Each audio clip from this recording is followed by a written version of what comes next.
Hello, everyone. Thanks for joining us. We're going to get started in just a few minutes. We're seeing the numbers tick up. So excited to have you here.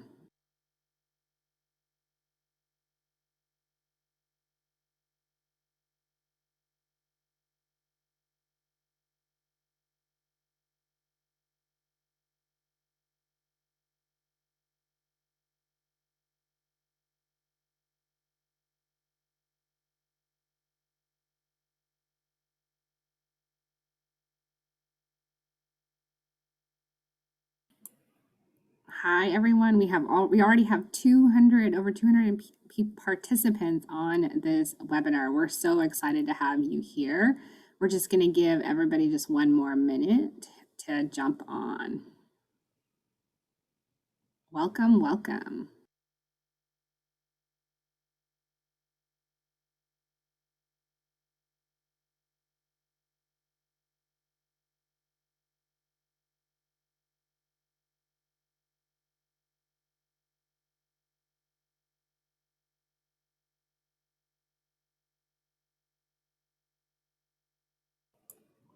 All right, well, we're going to go ahead and get started. Thank you, everyone, for joining us, and for all the folks that have joined us in the past, and for those of you new to the Hard Conversation series, we're so incredibly excited to have you here. My name is Nissi New. I'm the Chief Operating Officer for Metro Dallas Homeless Alliance.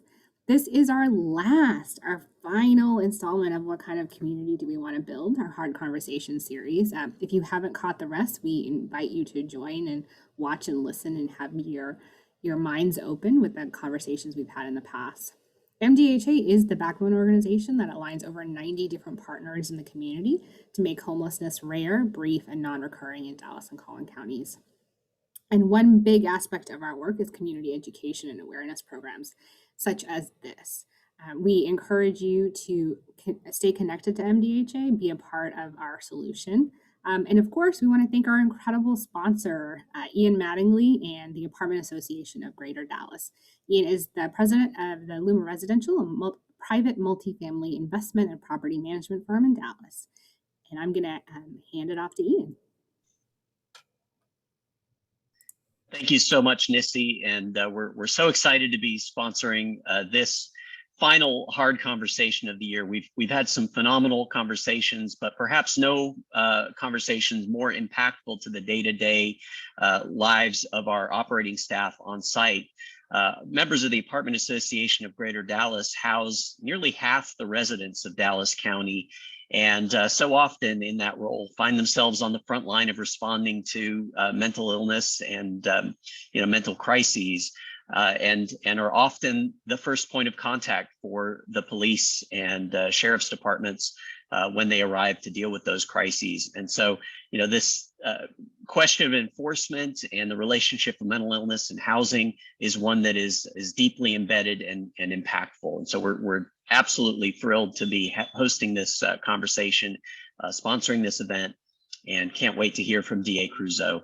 But first, I want to take the moment to welcome our new CEO of MDHA, Joli Angel Robinson. We're excited to be working with you as well. But now I want to turn it over to Ashley Brundage.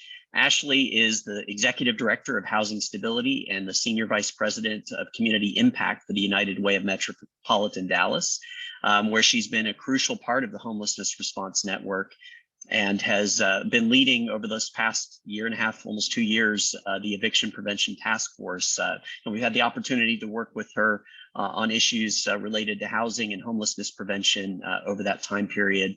And I just have so much respect and appreciation for the work that she does. And so now I'd like to turn it over to you, Ashley.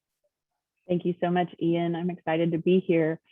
I get the pleasure of introducing Metro Dallas Homeless Alliance's brand new CEO. She just started on August 30th, Joli Robinson. We're so excited to have you here. Jolie most recently served as the Vice President of Government Affairs and Public Policy at Dallas Area Habitat for Humanity, where she worked with government, nonprofit, and community leaders to expand access to affordable housing. Prior to that, she led the Dallas Police Department Office of Community Affairs and Youth Outreach Unit for 7 years, where she focused on forging and strengthening the relationship between the police and the community. Jolie currently serves as the co-chair of Dallas Truth, Racial Healing, and Transformation, and as a court-appointed special advocate with Dallas CASA. She holds 2 degrees from Dallas Baptist University and is currently pursuing an Ed.D. in Organizational Change and Leadership at the University of Southern California. Very cool. She has characterized her new position as the honor of a lifetime to be part of an organization that is working to end homelessness and to serve our unhoused neighbors. I'm so excited to see her, and I know everybody else is excited to have her as well. Her leadership is going to mean a lot for us, especially as we move forward with these brand new gigantic initiatives that MDHA has launched. So I'm going to hand it over to you, Jolie. Thank you. Thank you, Ashley. Thank you, Ian. I am over the moon excited about this conversation today. If anyone has seen me in all of the spaces, I love a very conversational time. I have my notes ready. I'll be typing and scribbling notes and questions in the margins. I've seen some folks introduce themselves in the chat. Continue to make that happen. Say, hey, what organization do you represent? I really want to know, because I'm also looking at the chat. Throughout the time, if you have any questions, we do have someone, David Gruber. Thank you, MDHA staff, David Gruber, Iram. Thank you, Nissy, for coordinating and executing this conversation. So really good to see all my friends out there in the world and new friends that I'm yet to make. I am on my start of my 3rd week here at MDHA, and it's really been an exciting opportunity to continue to work alongside those organizations that are a part of our continuum of care, that are on and that are passionate about the work that they do, and that are partnering with us as MDHA to end homelessness. So thank you for joining. Again, ask those questions. Tell me what org you're with in the chat. I have the esteemed honor and pleasure to have this conversation today with DA Creuzot. I have a fabulous introduction and background for him. He was born in New Orleans. If you didn't tell by talking to him, he was born in New Orleans and spent his youth in Houston before coming to Dallas area in the 1970s. He graduated from the University of North Texas in 78. I'm sure there's some UNT grads out there. And Southern Methodist University School of Law in 82. He has more than 3 decades of experience in the criminal justice system. That's longer than many of you all probably out there have been alive and walking. So he has a long wealth and depth of history in the criminal justice system. As a felony district court judge, a Dallas County assistant district attorney and chief felony prosecutor, as well as a criminal defense lawyer while in private practice. He's earned a national reputation for his innovative work on drug courts, criminal justice reform, and evidence-based sentencing. In April 2019, Creuzot issued a 5-page memo. We're going to get a little into that, detailing several reforms, covering a variety of issues, among them homelessness. Because those reforms make so much sense and are backed by data, everyone embraced them. Kinda, sorta, not really everyone embraced them, but they happened anyway. He moved forward with those reforms. They ignited a conversation, a hard but necessary conversation, and about those reforms, and we'll again talk a little bit more about that today. 2 years ago, almost to the day, MDHA hosted the DA for a fascinating and lively, hard conversation in front of a packed house back in the old days when we were able to meet face-to-face in large groups in the auditorium of the Dallas Public Library. Today, we welcome Judge Creuzot back to our hard conversation in the final installment of this year's Hard Conversation series. What kind of community do we want to build? Welcome back, Judge Creuzot. Thank you. Thank you for having me. And thank you for inviting me to this conversation, and I look forward to it. Absolutely. If you all can imagine a huge applause right now, right? We're in public, so like a resounding applause as we dig into this conversation. Again, please, in the chat, let us know what organization you're a part of. DA Creuzot, I've seen some folks a part of the DA's office putting their names in the chat. And if you have questions that you want us, we'll get to the questions at the end. Please use the Q&A feature. So again, thank you, Judge Creuzot, for joining us today. Yeah. Tell us a little bit about some of the reforms you have instituted since becoming our district attorney.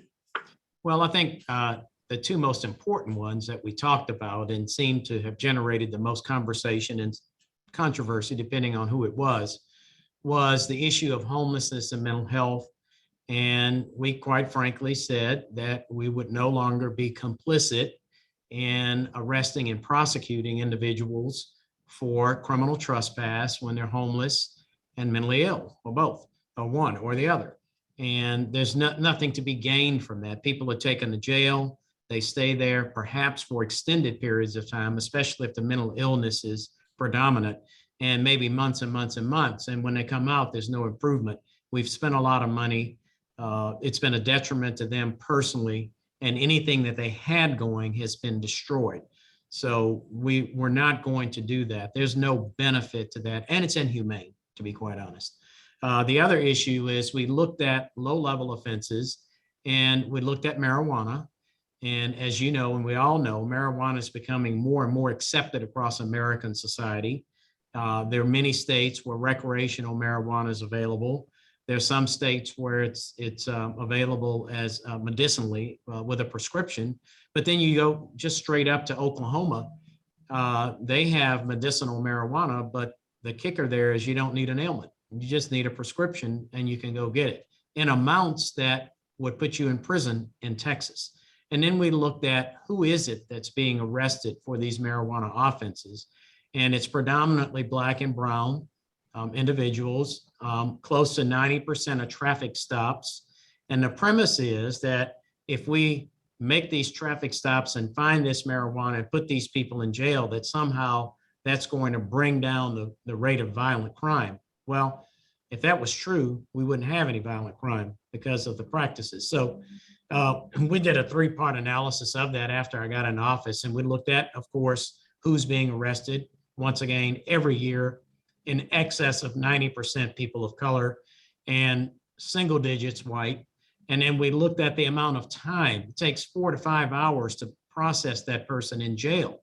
Well, if you're really trying to fight violent crime, you've just removed a police officer in an already challenged police department as far as the number of officers. You've removed one person or 2 or 3 or whatever from the streets.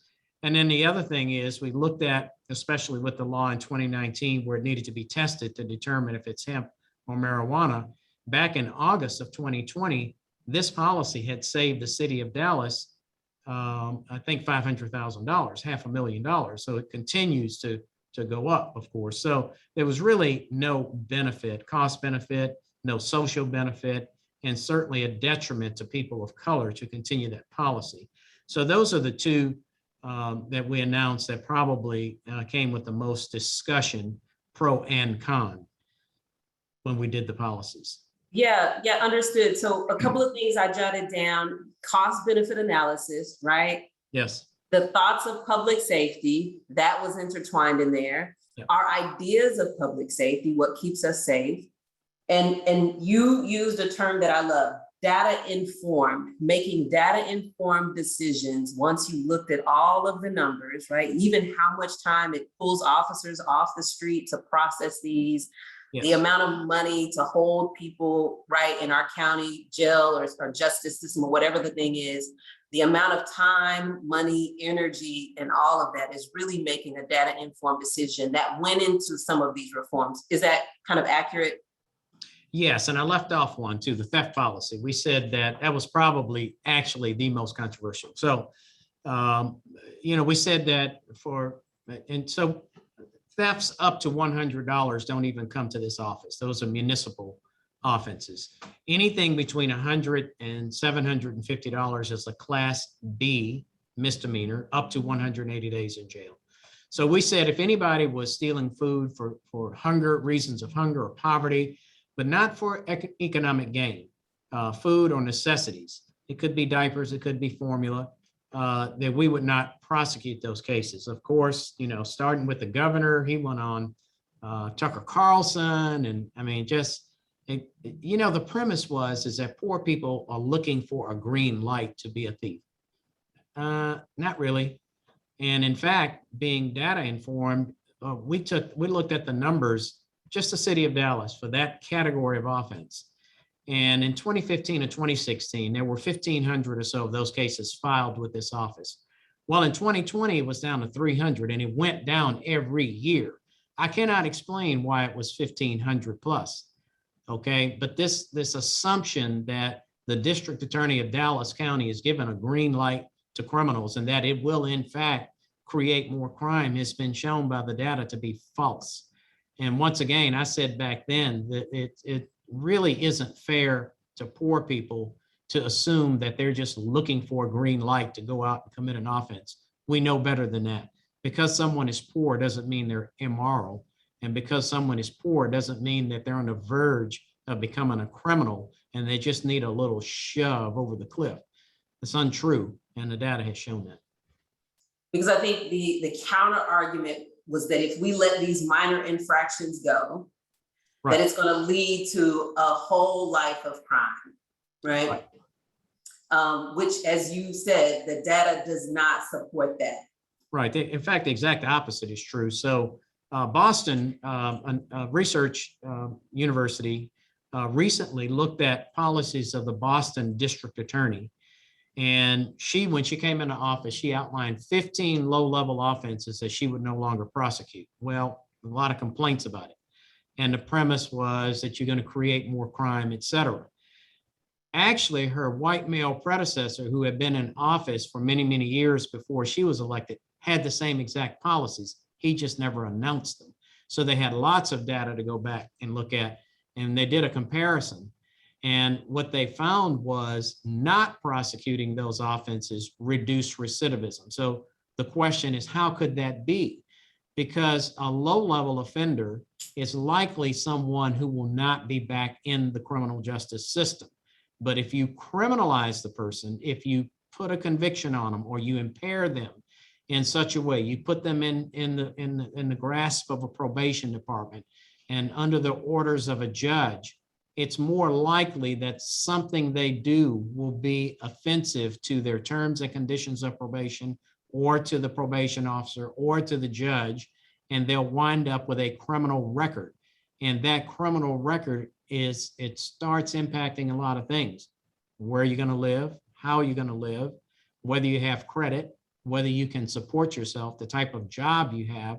And when all of those are factors, when we look at risk factors, risk for recidivism, those are very high predictive factors in someone having a criminal record in the future. So really, when we take these individuals, these very low-level offenders, and treat them as low-level offenders and don't drag them in and through the criminal justice system, we actually reduce recidivism. And we know that study after study. Love it. I mean, if you all can see me out there in virtual space, I appreciate you continuing to put your information in the chat. If you have a question, put it in the Q&A section. If you can see me, I had to cross my legs on that one because, I mean, I think giving us the data, giving us the research, and having what really you gave us was a case study of when it was announced what would be changed versus when it wasn't announced, but the change still happened nonetheless. I think that's powerful. So the next question, some of the reforms that you mentioned, you talk about homelessness, mental health, low-level marijuana, theft policy, all of those are intentionally about offenses related to poverty and homelessness. How have those reforms specifically played out? Perhaps even how have you seen a change in folks as they understand what this really is about? So how has it played out, the numbers, right? We're about data-informed processes and perhaps people's understanding of how this is helping individuals and the system. Let me try to share my screen with a marijuana study. So we said we're not going to prosecute these cases anywhere up to 4 ounces with a few minor exceptions, a drug-free zone, with a weapon, a firearm, et cetera. We had about 4 or 5 exceptions. And of course, the police said, wait a minute, you can't do that. Yeah, I can. And it doesn't mean you have to stop arresting them, but we're not going to prosecute them. And so we went and did that. So let me share with some of this, if I may, if I can get this screen to work. Yeah. So there was the policy. We, drug-free zone, deadly weapon, evidence of delivery. Anyway, and we'll offer them a program if they keep coming back, had very few. So let's talk about like in Boston. And by the way, somebody said, how can we access that study? I would look up the Boston District Attorney's Office because I don't remember who did the study, but it's off of that. And so I think if you Google that, you'll find it. So let's talk about what was going on in Dallas and most of this state on first-time marijuana offenses anyway. These cases were being dismissed after 30, 60, 90 days or whatever. They were given some amount of money to pay, maybe take some urine test, et cetera. And as a practical matter, they weren't being traditionally prosecuted. And I don't think the police understood that anyway. But still, there was an opportunity there for the person to be criminalized, as I call it. So we looked at the numbers, and so we looked at the last 2 years. And the question is, has the policy shaped police behavior? And the answer is yes. Has it shaped it positively or negatively? Well, depends on how you look at it. I think positively, and I think you'll agree. So if we looked at these Class B misdemeanor cases, that's up to 2 ounces. You look at 2018, how many were filed and rejected?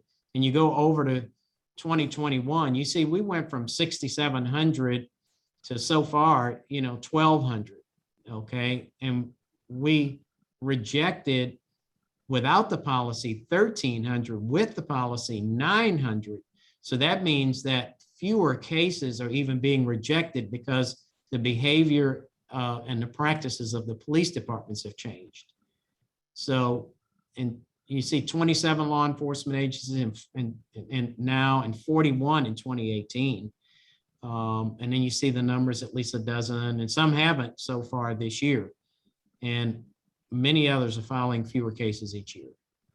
So we get to this Class B misdemeanor. Dallas police so far this year, 908, 2018, 2564. Now let's go back. We had a different police chief than we have now. This police chief has said 2 ounces or less recreational, take it to the property room, but let the person go. The prior police chief, anybody commits a crime needs to go to jail, with an emphasis on jail. But you see, we have a new police chief. He's announced a new policy more in line, what I think, with public safety. The issue is, once again, do we want police officers spending 4 or 5 hours, while you're in jail, the rapist or the murderer is driving around free to do whatever he or she wants to do. So he understands that. So just an idea of some of the cities there. You see, we've gone down to 0 and very little. But you look at Irving back in 2018, 631. So far this year, 57. Mesquite, 604, down to 11. Garland, 566 to 5. So you can see there's a big change in police behavior. And I think that somewhere along the way, there was a rethinking by the police chiefs and the departments, the city managers. Why are we wasting time if this is not going to be prosecuted, number one? And number two, especially after the DPS situation in 2019 in Dallas, detaining 17,000 people on the premise of stopping violent crime, and DPS seized 112 firearms. Okay, that's well over 100 people for one firearm. And, some people think that was a victory. My question was, what about all the other innocent people who you pulled over that didn't have anything? And of course, where was this done? In communities of color. So I don't know why I'm not going here. Anyway, I don't know what you're seeing. Okay, that's it. Next at the top, yeah, there you go. And there we perfect. So thank you, right? I think if anyone out there is similar to how my brain processes information, having the data presented to us is helpful, right? It's helpful for us to understand how the reforms are playing out, why you felt it was necessary to institute these reforms. So that really is helpful.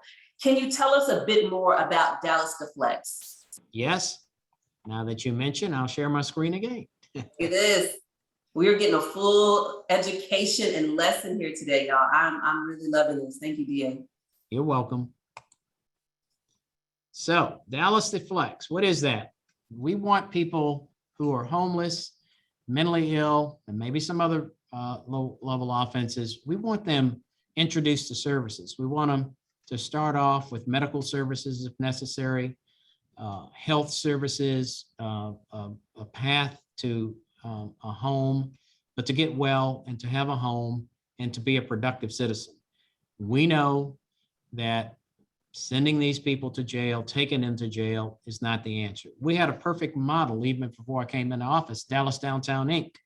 If you don't know about them, I'm intentionally giving them a shout out. The Downtown Dallas business community has formed a team of individuals that includes an off-duty police officer and I think a case manager to go to certain areas at certain times of downtown to find people who are homeless, perhaps mentally ill, but certainly homeless, who haven't committed a crime, and help them, gather them up, and take them to a place of services. Why? Because it makes sense. It's much more productive than just taking them, waiting on something bad to happen, a criminal trespass or whatever, taking them to jail. So that's a model that was already here.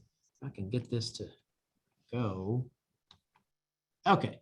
So what is this? It's a community-based diversion program that allows law enforcement an alternative to arresting these particular individuals.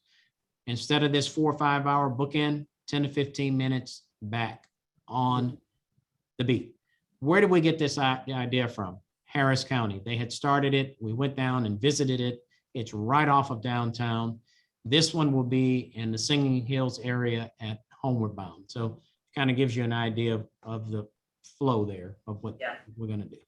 So, okay, let's talk about data. We just randomly found two people, a man and a woman, who had been in the system. Look at the number of arrests for these people, 63, criminal trespass cases, 46.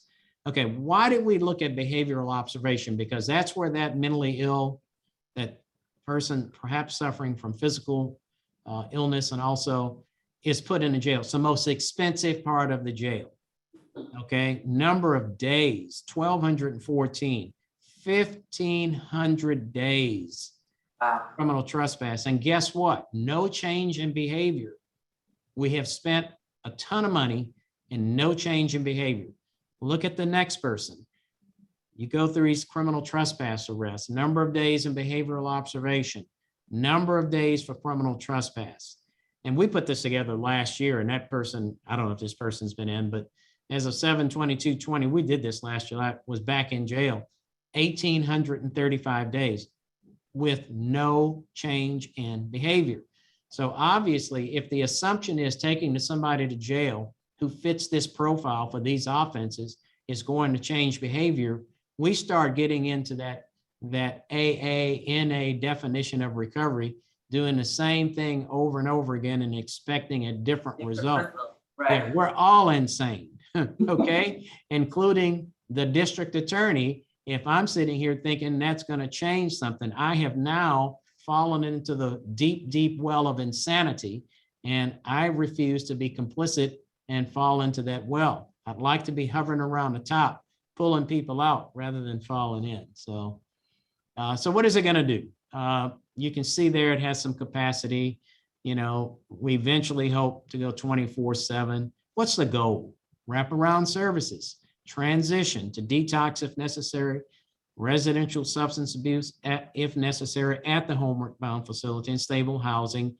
And we have a kind of a loose agreement with Salvation Army. When they build their next facility in Northwest Dallas, that they will build a wing for this, and we'll hopefully be able to take advantage of that. So the current status, we have Parkland, 990,000, NTBHA, 1.4 million, over 1 million committed, promised by Dallas County. In fact, they're doing that now, the construction. Ernst & Young is doing a cost benefit analysis.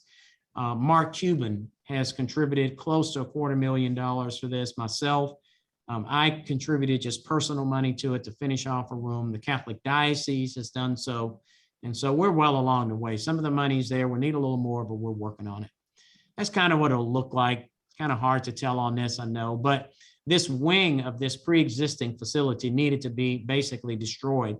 Asbestos, and it's been there for years and years and years, and it needed to be upgraded to hospital quality rooms and facilities. So that's kind of a artist rendering of what it'll look like. That, by the way, is completely different from what it looks like today. And then it's what it takes to sponsor a room and what the costs are looking like, but we're well into that.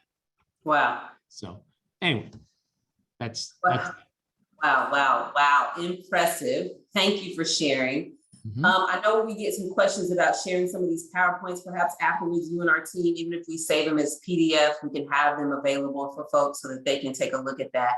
As you all know out there, I jot down notes during these conversations. Let me tell you what landed for me. Sending people to jail doesn't work, right? You made that statement. It's just a revolving door. You parsed out the data for us. It doesn't necessarily change behavior. And you also said wanting to introduce folks to services, right? I can only imagine it's also ramping up your staff perhaps, or partnerships, like just in capacity. Just to give me a little glimpse of how you make that happen in capacity. Well, let me talk about change in policy and policies and change in behavior even within this office. And I think that this is probably a best practice for people in management. I've had to learn how to manage. I had 2 employees as a judge and no employees as a private attorney, and now 500.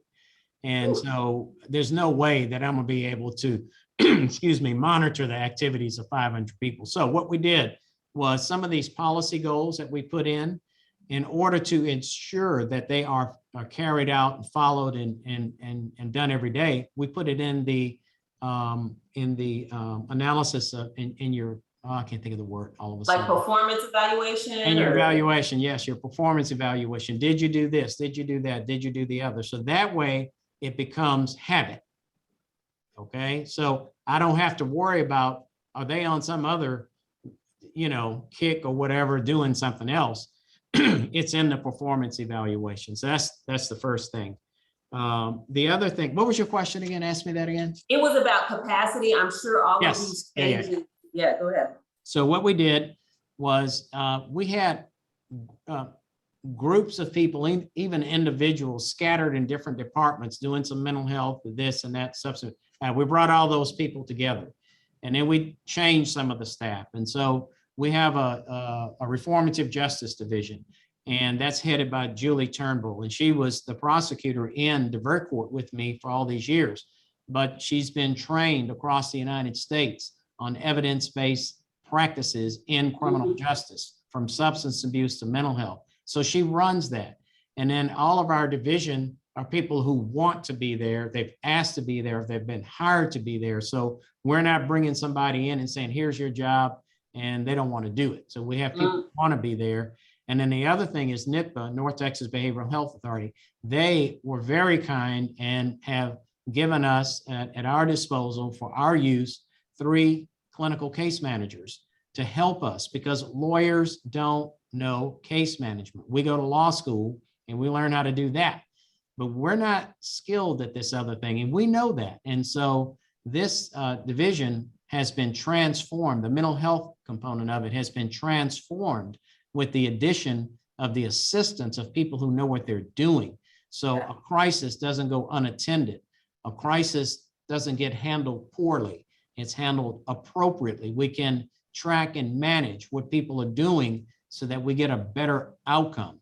And so we are in the beginning stages of a retention and recidivism study for the cases over the last few years that this division has handled. And we think it's going to be very promising. Of course, you don't know until all the numbers are crunched, but we think it'll be robust and promising, and will certainly give us more points to give to the community as to why the community needs to focus and invest in this, and why we in law enforcement need to change our behavior and our assumptions about people.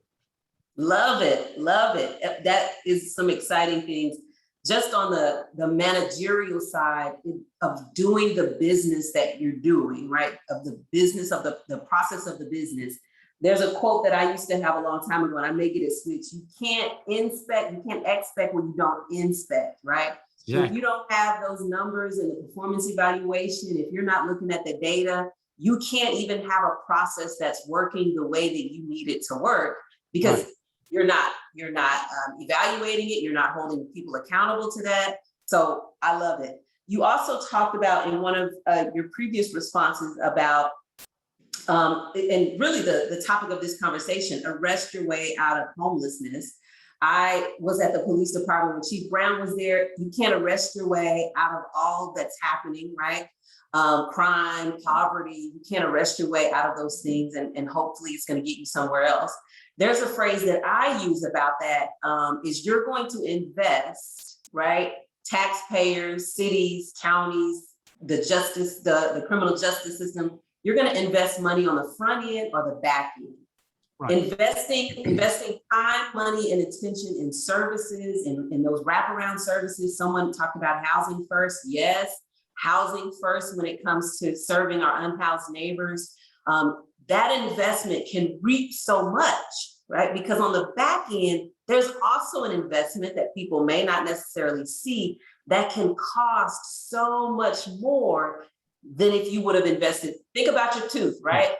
You got a cavity, you can keep on going, but eventually it's going to get extremely expensive to fix that tooth. Any thoughts that you have about that?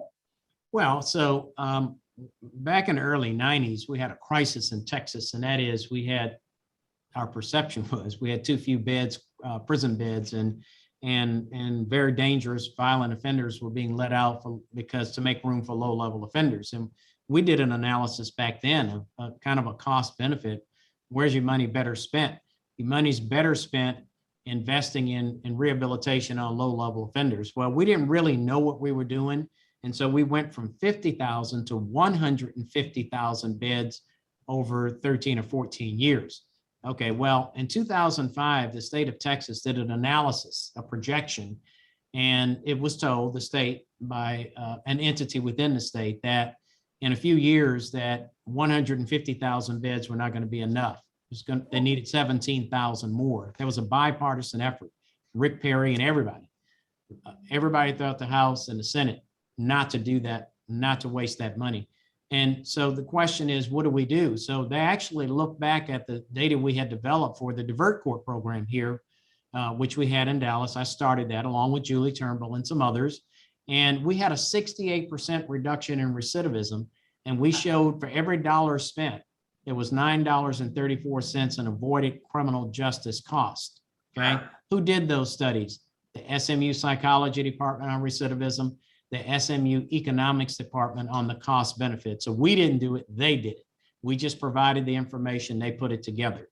And so in 2005, when this 17,000 number comes up, it's like, okay, if we're not going to do it, what are we going to do?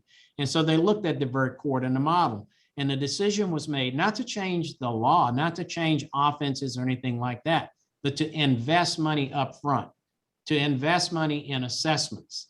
Okay, and then we started teaching some best practices. A person who's placed on probation or community supervision should have an assessment done before they're placed on probation, so that when you do that, you know what the terms and conditions should be, you know what the treatment should be. And so we train judges to do that. We train probation departments to stop fussing and arguing and being ugly, in some rare circumstances, to individuals, and to understand motivational interviewing, how to create compliance, how to focus on the needs assessment. What are the needs? Focus on them. And so when we did that, we trained our judiciary, we trained our probation, we trained prosecutors, and we invested money. The state invested money in outpatient treatment and inpatient treatment and a continuum of care. We invested more money in mental health facilities. What happened is we never had to build the 17,000 beds. And in fact, we've closed, to the surprise of everyone, we've closed in Texas at least 10 prisons. since Wow. that time. So it, not only did we not build, but we started running backwards. And Texas has never been known for closing prisons, right? Never, ever. And so in a sense, the Texas model, this model has now been mimicked in many other states. It's called an upfront investment in a person, so you don't waste the money down the line by building prisons. If you think about a prison is not a building, okay? It's a secure building with a lot of steel, and a lot of concrete, a lot of thick concrete, with a lot of people working in it. And a lot of people have to be fed 3 times a day, have to be medically managed, physically managed, et cetera, et cetera. So just by not building those prisons, we save billions of dollars. And by closing 10 prisons, we save billions of dollars. And that would not have happened but for creative and innovative legislators, a commitment from Governor Rick Perry to not go that way. And like I said, the bipartisan leadership in the House, in the Senate, all the way throughout upper level management in the state to change the direction. And we got that done. Awesome, awesome. Again, I jotted down, it's really, because there's a buzzword many people are hearing in a variety of areas and systems, and that's being trauma informed, right? Yes. It's really, and perhaps you want to share a little bit about that to folks that are viewing today. The trauma-informed model of the way we're going about business, whether it's healthcare, education, the homeless services system, the justice. Can you dive a little bit more into that trauma-informed kind of buzzword that we're hearing more about? Yes. Well, I want everybody to kind of take their heads out of their regular lives and put their heads into what life might be like for us here. Okay. Who are we dealing with? We're dealing with people who have made some seriously aberrant decisions, and maybe consistently so. And the seriousness of it depends on whether it's a misdemeanor first time, a felony first time, or multiple times or multiple trips. It's very common, and we see this, it's very common in the lives of these individuals that they came from a dysfunctional family, okay? It is not uncommon for women, young women into their however old they are, to have been born into physical and sexual abuse. It is not uncommon for men or women to have born and been raised in different households, shifted from one to the other in the custody of the state. There's no consistency in values and decision-making and proper decision-making. When you think about the things that you and I know on how we want to raise our children, you think about, and I don't know if you have children, but for those of us who do, that first child, second child, whatever, the first time you held them and looked into their eyes and all the wishes and dreams that you envisioned for them, well, guess what? The vast majority of the people in this courthouse didn't have that. They weren't given that look, and they weren't given that process through a parent. And so there's a lot of trauma that underlies the behavior here. And if we're going to treat individuals, whatever we call treatment, okay, to be trauma informed is to be necessary. Yeah. We understand that. And so it is built into many, many aspects of what we do, whether it's substance abuse, mental health, or any other aspect of what we do. We are learning, and that's in the last few years. We didn't always know that, but we're learning to be trauma informed. And that's a reason, once again, why we have case managers down here to help us, because they're trained in it. We go to law school to learn about contracts and property and evidence and, how to draft papers and how to do wills and all that. Okay, that ain't trauma informed. You might get some trauma from the experience, but it's not going to impact you negatively in life. So that's why we need the assistance of all these other stakeholders and systems out here to help us do a better job. I think you said it, you explained it well. Many people have experienced things often beyond their control.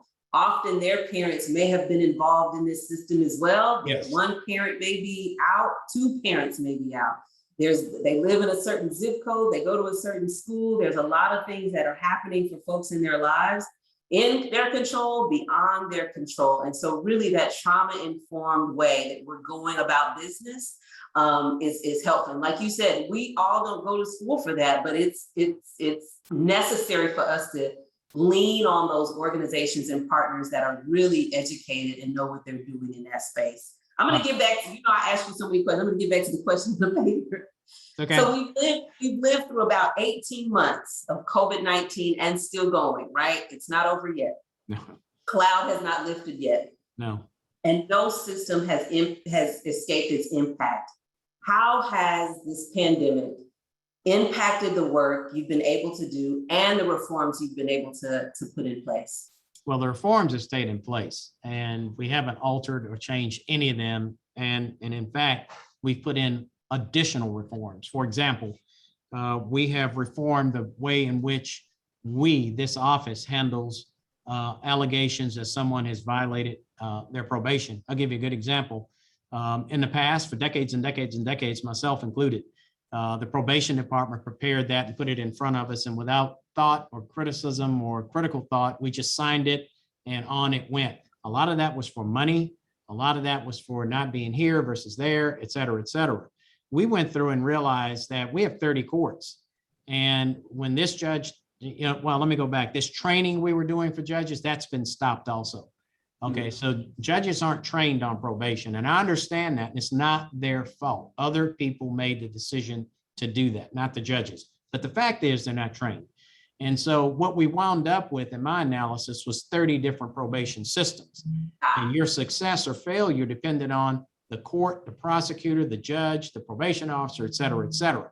And we weren't being critical in our assessment of whether or not we would go forward. So we've put we've changed our policy on that, and that we decide what's important to send to the judge. And if it's about money or something that's minor, and you can't show, you've never even asked the person for the money, you've never asked them for a payment plan, and in fact, they're unemployed or otherwise they have children unable to pay that money, we are no longer going to be complicit in signing those documents and causing that person to go to jail. So we've looked at that. We've changed that. We've changed things about conviction integrity. We are in the process, and with a little bit of, some judges are working with us more than others, but we're trying to open that process to make it easier for us to discover if there was wrongdoing or insufficient evidence or whatever in a conviction. And it doesn't matter how old it is. We discovered here recently that in 1982, an assistant DA all but confessed basically to intentionally withholding evidence that the person who was convicted wasn't even the person who committed the offense. And so we went back, and it was a little controversial. The judge at one point thought the person had waited too long, but we hid the evidence. There's no waiting too long when we hid the evidence. So we're being much more strategic about that. And we're trying to put these systems together with the defense bar and the innocence projects where we can get to these answers and find out, because it doesn't matter how long ago, if the person was innocent or didn't get a fair trial, we need to correct that. And recently we've agreed to a new trial for Benjamin Spencer. We had a lot of evidence in our files of wrongdoing in part of the office, some of it intentional, some of it not, but it was still wrong. But we've gone forward. We're waiting for the Court of Criminal Appeals to decide that. I'm trying to think of some of the other things. Those are some of the systemic things, but let me talk about a couple other things that's really in your wheelhouse and mental health, homelessness. We are on the verge of entering into an agreement, two different agreements, one with the city of Dallas, and we're looking at money that we have held here and used for trucks and cars and guns and bullets and all that stuff. And it's just piled up. And so I made a decision, and we're on the verge of fixing this and doing this, coming to an agreement. We're going to contribute to the city of Dallas, its police department, or the city, $250,000 for right care. Okay. We know that the city, this police chief believes in right care, and he is moving along. The city manager, Mr. Broadnax, couldn't find a better person to do this. And John Fortune, assistant city manager, and this police chief. And I decided a long time ago, we're going to put $250,000 in this. We're going to stop talking about it. We're going to get in the game. And so also we have 4 other cities that are contiguous, Carrollton, Farmers Branch, Capel, and Addison. They have a need for an assessment for mental health. They share a jail. And when you share a jail and you're arresting people, you put mentally ill people in there at some point in time. And plus, how can they do better as communities and as police departments? But they couldn't afford that. It was too expensive for them. And so we've reached an agreement where we'll pay for 2/3 of it. And we're about to do that. So that assessment will get done and they'll have better responses in their community. And of course, when we have better responses to mentally ill, we have a better, more humane community. So that's 4 cities. Recently, we did a 50-50 split on the cost with DeSoto. They had a gun buyback program and they took in 280 guns. Let me tell you, there were a lot of grandparents that showed up with a pistol or 2 or 3 and a lot of parents. And some of them had the little kids in the back of the car. And they said, thank you so much. I went out there and worked it myself and you know, got the guns and gave over the gift certificates and what have you. And they were thankful that somebody cared enough that they could get those guns out of their homes, because the thing they were worried about most was that child or children getting hold of it and something bad happening. Yeah. And the other thing that people don't think about is people commit burglaries, and what do they look for? Guns. And what do? Commit crimes. So to the extent that we were able to get those unwanted, unused, potentially dangerous items out of the community, I think we benefited. So we worked with the police chief, Joe Costa, and with the city manager to get that done. We've achieved that. And we hope that we can also maybe do that with some of our other communities here in Dallas County. Talk about put your money where your mouth is, right? So not only the reforms, but investments, because these reforms change behavior. There's a financial cost. It takes an investment, right? And so I love to hear that. The Right Care program I have heard about because of my previous time at the police department. Right. And it's an investment as well to have this group of folks that are there. They have a case manager that goes out, right, on these mental health calls as well. It takes an investment. And if you have to replicate that model, not only in the city of Dallas, but surrounding cities throughout Dallas County, it takes a financial investment as well to make that happen. So I appreciate that, right? So not just about like, just do the work, but we also have to invest in the work that you want to see done, right? And let me add a little bit to that. Here's something else that people don't think about. We have a public integrity section, civil rights, public integrity, and we handle officer involved shootings. So an officer fires, misses, fires, wounds, fires, kills. We work in collaboration with our law enforcement agencies here. And I've looked at, I get to see them all, okay? Most of it's on body camera, and those can be very difficult to watch. I mean, there are a lot of them where people lose their lives immediately. I mean, you see it. And it's not something I would recommend to the average person to want to see. And when you have to see it over and over and over, it'll take a little bit of a toll on you. But the thing that I started noticing is the number of people who had obvious mental illness, and were trying to commit suicide. That's obvious, okay? Or unknown mental illness. And so what we're doing is we're going back 2, 3, 4 years, and we're looking at all those cases across Dallas County. Some of them we know that they were mentally ill because it was obvious, or family members have told us. And then, or their autopsy showed extreme amounts of substances in their body, illegal, mind-altering substances. And also we're trying to find, and we haven't finished it yet, if we can go into the mental health system for the state and find a history of mental illness that would contribute to this. And so what we're trying to do, we want to make the case to the public that when we're investing this money in Right Care and in solutions for 4 cities, okay, that there's a reason for this, and there's a goal to this, a part goal. Not only do we want to assist our police departments in doing a better job, but we want a safer community.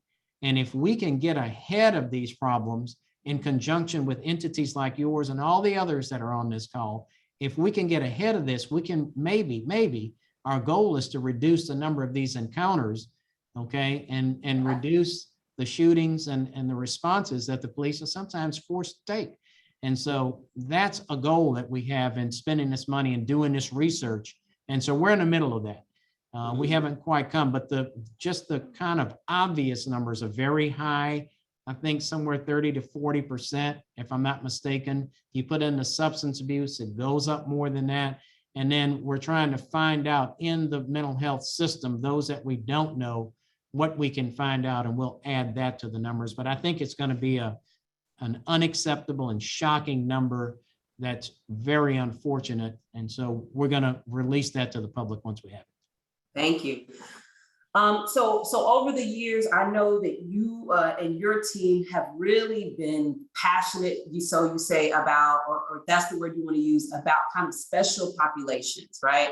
Perhaps that have been overlooked, have had disparate outcomes in the justice system, right, including our LGBTQ plus community, including the community that we serve here at MDHA, along with our direct service partners, those that are experiencing homelessness. I am always curious about the why. Like when somebody has such a heart for that or puts that at the forefront, can you tell me why, or us, right? There's 300 plus of us out there. Can you tell us why and kind of how this all came about? Well, everybody comes from somewhere and somebody, or multiple somebodies. I was raised with a grandmother in New Orleans who was 4 blocks from the Mississippi River. And fortunately, my grandfather was employed. He was a dentist, and there was a lot of talk in the family. This was way before my time, during the Depression, that my grandmother fed a lot of people in the neighborhood. So that was given to me as a model, number one. Number two, my mother, who is 94 and still working, hadn't forgotten a thing, still drives herself to work. In 1971, my mother was in the first LMSW class at University of Houston, the first African-American graduate of that, but in the first class. And my mother spent her years, all of those years when I was a kid, she worked for the welfare department in Louisiana. And I know we went into people's homes, the projects. I go with her. She'd buy milk or diapers or whatever she could afford to help a family. And then she worked with daycare centers in Houston when we moved there. But my mother is a life of service. My mother's, she really runs a restaurant, but she's really still a clinical social worker. Yeah. And so this idea that people are different from me, no. But for my parents and my grandparents, I could have slipped into one of these other lives. Any of us could have. But for this, that, or the other, I could have been arrested or jailed. This in my past, I have been targeted as a person of color by police in Houston, and not in New Orleans. Well, in New Orleans too, when I was a child, in Houston, in Dallas, in Denton, where I've lived. And so I know it's worked out okay for me. I never had to suffer those consequences, but you're always just a decision away. Somebody else's decision away from falling through that crack and maybe not being able to get out. So I understand that. And the other thing too, you say over 30 years, next year will be 40 years of having a law license and working in criminal justice. I've seen a lot. And I've been able, hopefully, to discern those who need to go and those who we can help. The vast majority we can help. There are a few who need to go. And so we understand that. And so even as we focus on these low-level offenders and not criminalizing them or making things worse, the other side of it is, what have we done with the murder cases and the child abusers, et cetera? And our numbers are very robust. If you compare us to previous administrations, we've tried more of those cases. We've got more guilty verdicts on those cases, fewer acquittals, and a very robust number of years in the penitentiary. So when it comes to those who violate, way beyond acceptable norms, that kill, that sexually abuse, that threaten this community, I understand where we need to focus on who needs to be helped and who needs to go. And if they've put themselves in a position where they need to go, and that's what's going to keep this community safe and right or wrong, then we're all on it. And so when we take these special populations and deal with them in a different way, we free up prosecutor time to deal with these violent and dangerous individuals. And so we're in conjunction with the police departments. This chief is working on that. He's working on the dope houses and the killers and the kidnappers, et cetera. And so are we. We're working with him.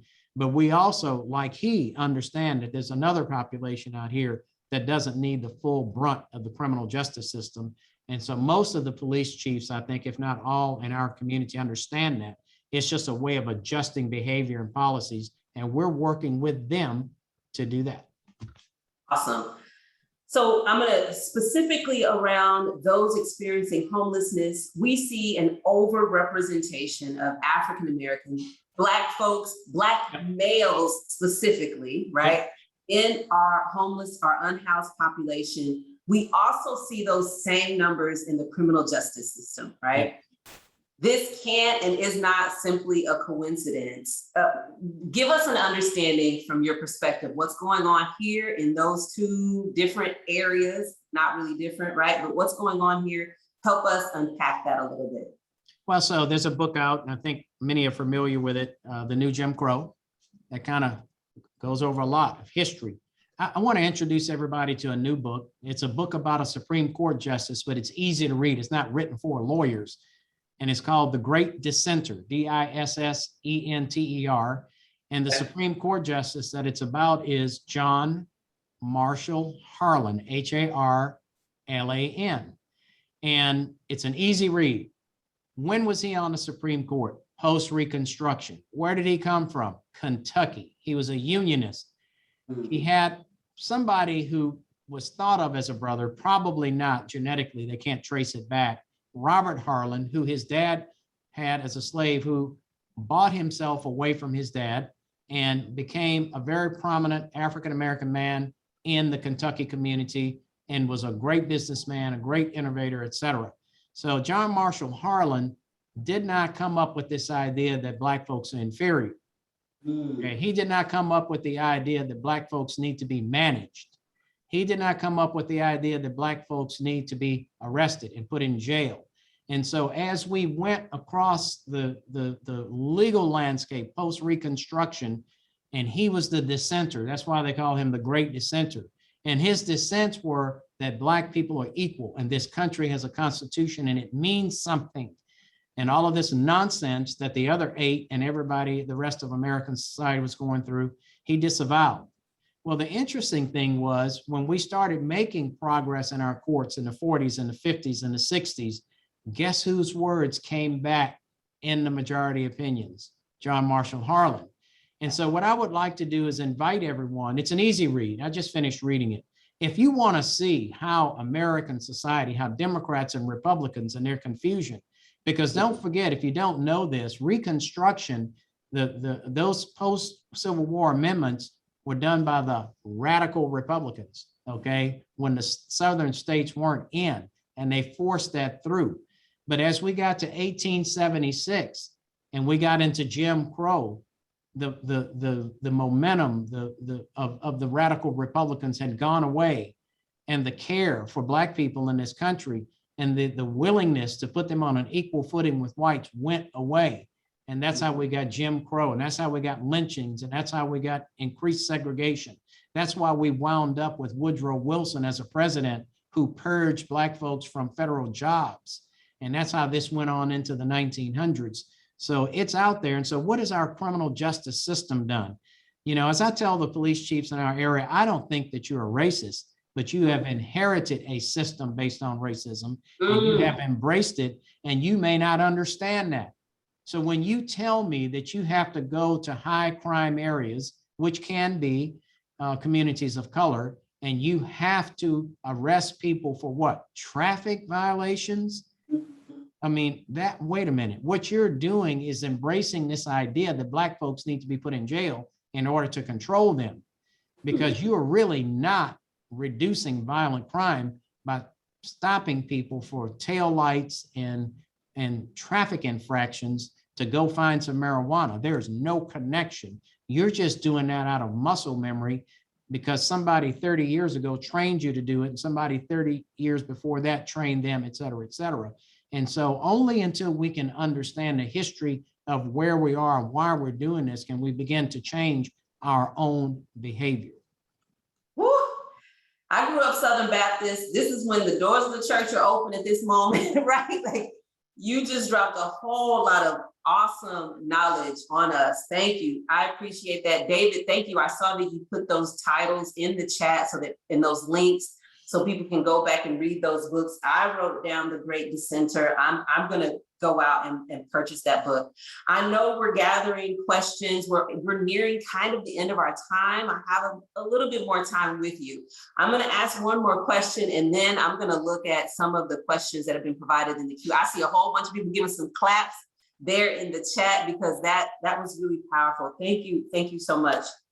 So during our conversation, even prior to today's webinar talk, you said something that really landed. We talked about, we can't arrest our way out of homelessness, but we also talked, and you dropped a thread earlier about the balance of public safety and those that are unhoused, meeting our homeless neighbors' needs. Right. And sometimes I think people see it as maybe a seesaw. If there's one, there's not the other. Can you talk about that a little bit, balancing public safety, and not only as it pertains to our unhoused neighbors, but probably other things, right? Like balancing public safety, but also deterring crime, or balancing public safety and all those other things. Can you talk a little bit about that? Well, American society probably has criminalized more activity than any other modern society. Okay. And let's be honest, it's very popular in some circles to be a legislator or go make something else a crime.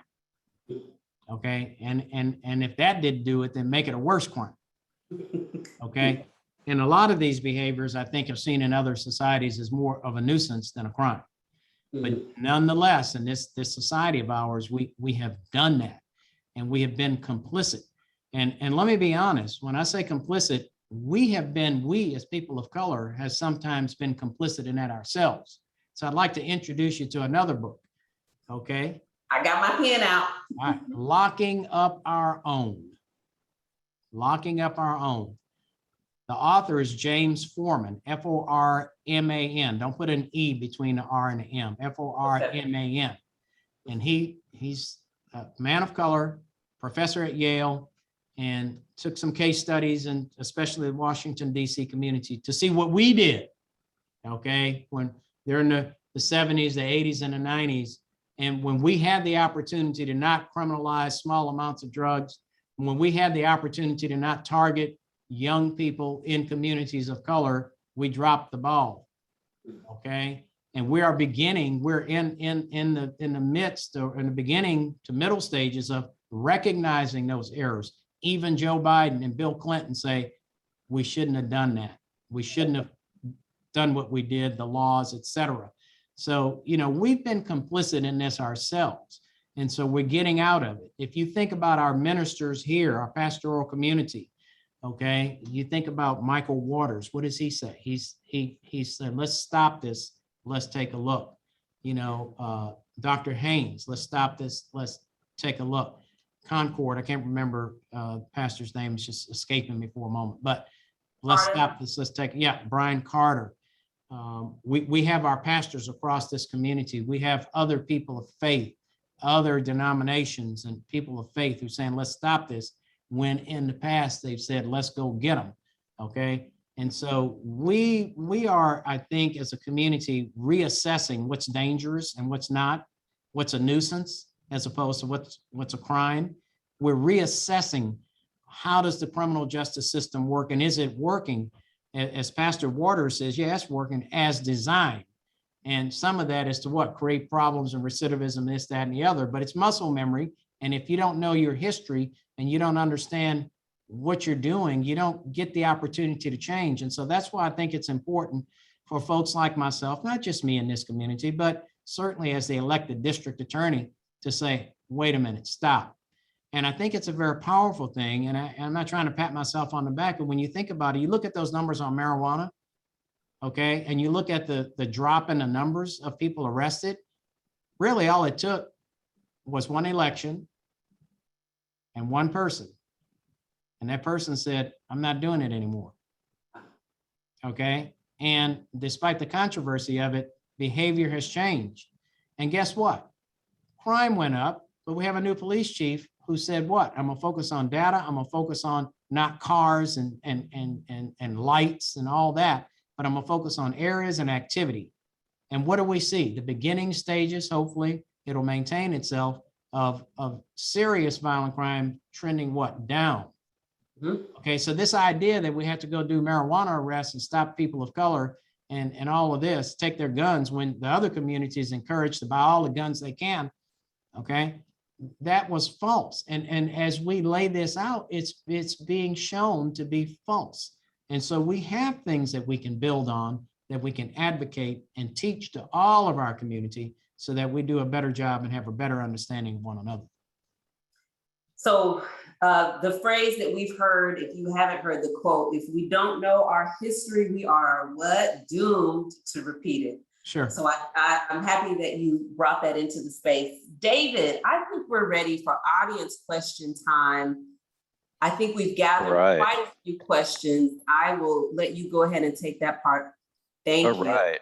Okay. So a question that has come up more than once, but I'm going to highlight our good friend Ed Eason from City Square. Here's what he said. Do you? I'm assuming he means the DA, but you know, Jolie, you can chime in too. Do you have any input regarding the legislature's recent passage of HB 1925, criminalizing how persons living in encampments are dealt with by law enforcement?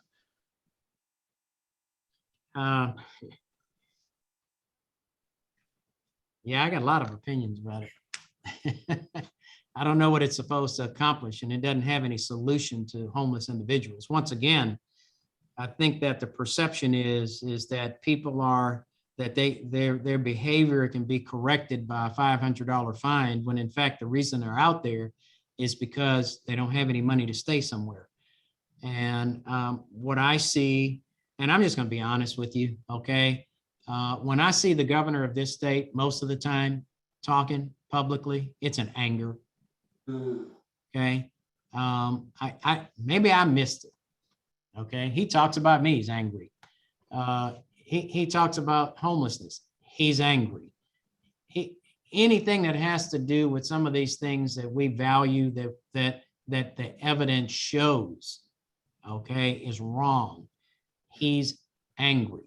And so this is one of those pieces of legislation, you know, you wonder how and why legislation gets proposed and passed. This is, in my opinion, a piece of legislation that reflects more anger than reality and doesn't have a solution. I mean, really, if the solution was to give somebody a $500 ticket and they just pop out of homelessness and go live somewhere, okay, and then, you know, it just doesn't make sense. So I'm not sure that we're going to move the ball any other than satisfy some anger or some constituency that finds value in that. Outside of that, I don't know where it goes. Yeah, I would only add, I think the purpose was to perhaps address one of the most visible aspects of our unhoused neighbors, and that's those that may be in encampments, those that may have a sleeping bag or tent, just trying to get out of the elements, right? Yeah. And some people see that enforcement as addressing homelessness. Right. When, if you've had any dealings with it, there's a whole lot of things that we really need other than more legislation to help us address homelessness. Yeah. And to that point, go ahead. Go ahead. You know what I'd like to see? I mean, he's got so many opinions about it, he and the lieutenant governor and all them. You know what? I'd like to go see them go park themselves in the midst of one of those encampments and talk to the people, okay, and find out if they can learn something about why they're there, and then come up with a solution about how to get them out of it. Right. That's not what you see. You know, when I go down to Austin, and which has a lot of encampments and all over, okay, my emotion is one of pity and what can I do to help? is there anything I could do? Or is there anything I could do to help the city? Of course, I'm up here and I can't. Okay. But I don't ever feel anger. And those are two exact opposite emotional responses. And what we see out of our leaders is anger and not empathy, not pity, not what can I do to help, not what can I learn, what can you tell me, what can I do for you? None of that. And of course, when we talk about the state budget, when it comes to people, and we're going to trim that down, trim it down, trim it down, trim it down. So you don't really get to a place where any help is coming. Thank you. Next question, David. What else? All right, this kind of dovetails to the other one. This is from an anonymous attendee.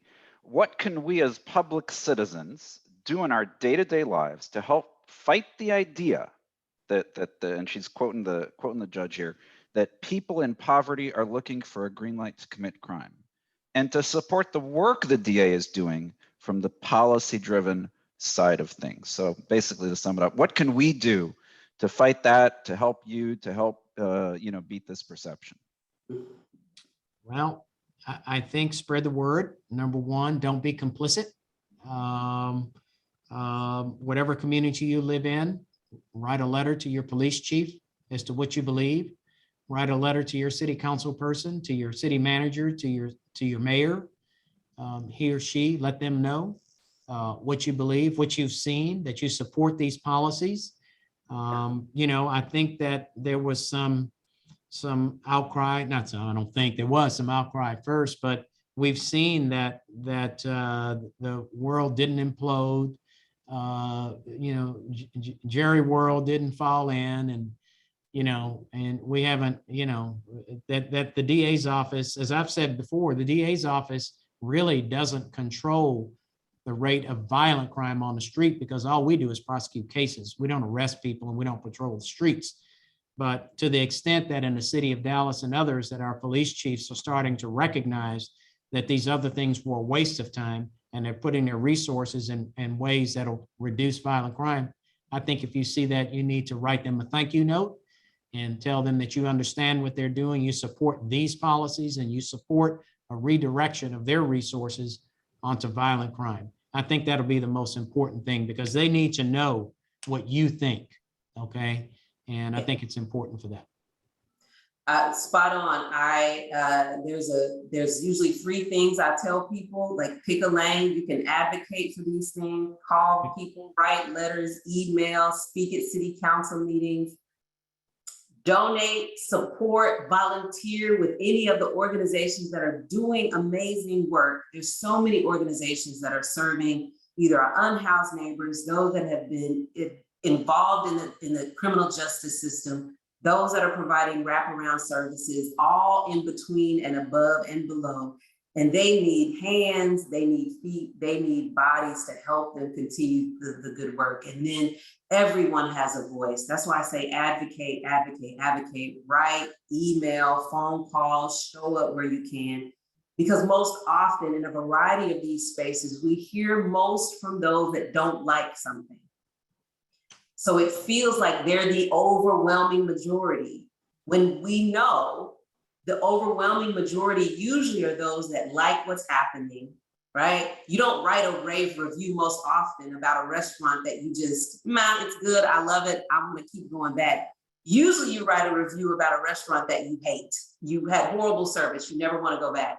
So most often in this work, I've seen that we'll hear a lot from those that aren't happy with what's happening, but we don't necessarily hear, your elected officials or whoever, don't necessarily hear from those that are saying, rah, rah, keep going. I appreciate the work you're doing. I see a difference, and keep at it. I agree. All right, let's see. I think we've got time for what? Like one more question? What do you think, Jolie? That sounds good. One more question. Okay.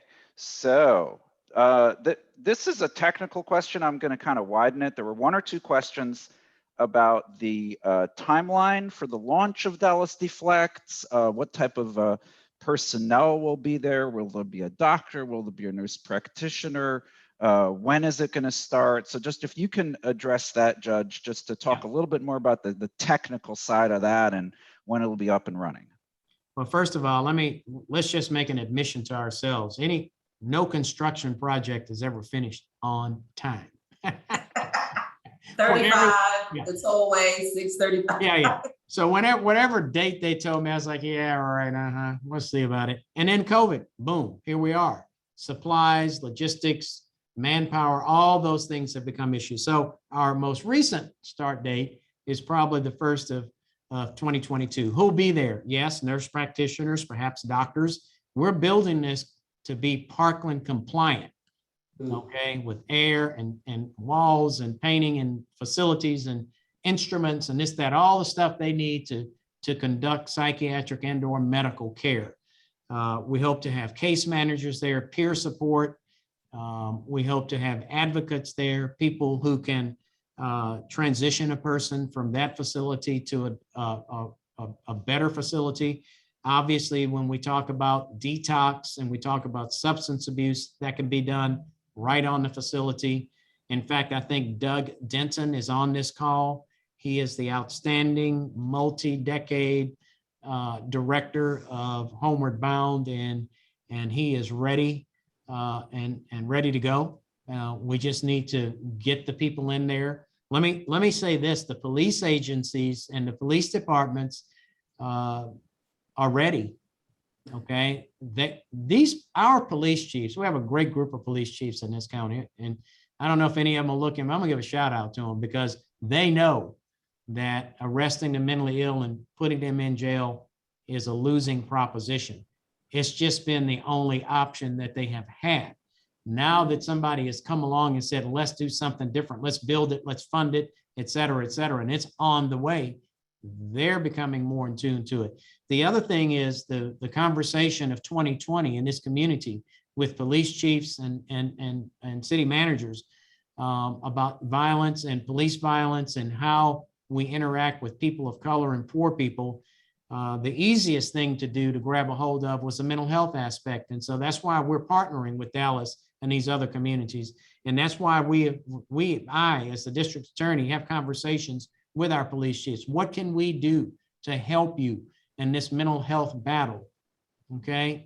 My opinion is, my personal opinion, when we solve the mental health and substance abuse, perhaps problem and the homelessness problem of a person, we may solve it for that person and the family because everybody's in a context. And if we help the person and we help the 2 or 3 children, they lead a better life and their parents have less stress and lead a better life. And when that person leads a better life, he or she is employed and housed. And that creates a better family, a better block, a better community, a better city, and a better Dallas.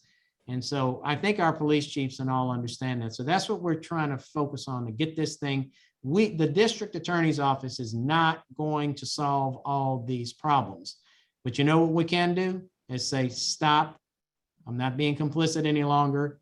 And by the way, not only am I not going to participate, but I have some money or some ideas here that can be solutions out of this. So that's why I said we're going to put some skin in this game. We're going to put some money in this. So we're not just running our mouths down here, but we're actually working with our communities, just like going out to DeSoto and taking those guns out those cars and passing that money out. Okay, we got skin in the game. We got effort in the game. We have time, talent, and treasure. We're going to get it. We're going to put it in. We hope to make this a better community. A DA for the community. I am thankful for this conversation today. David, team at MDHA, thank you. Aaron, Missy, thank you to Ian for joining us from the Apartment Association earlier. Thank you to Ashley. Thank you to all of the folks that tuned in. This was an amazing conversation, even for me. I've written up both of my sheet of papers of notes. I am dropping just a couple of jewels. The same processes and thinking that got us to this point is not going to be the same thinking and processes that will get us out of it. I am thankful for at least let's try a different way. And I think what we're seeing is we're trying a different way and we're seeing different results, which is amazing. And I applaud all of that. Don't forget, thank you, David, for putting in the chat. Please continue to support the work of Metro Dallas Homeless Alliance. You can donate to us on North Texas Giving Day. You can do some early donations as well. The website was northtexasgivingday.org. It was included in the chat. It helps us continue to have and create conversations like this and conversations moving forward, and not just conversation, but actual actions to support the 90+ organizations that we're working alongside of as MDHA and as the Continuum of Care and the Homeless Collaborative to end homelessness. I am thankful for your time, DA Creuzot. I know we will continue to talk to each other. Everyone out there, y'all have an amazing afternoon. Bye. Thank you. Thank you.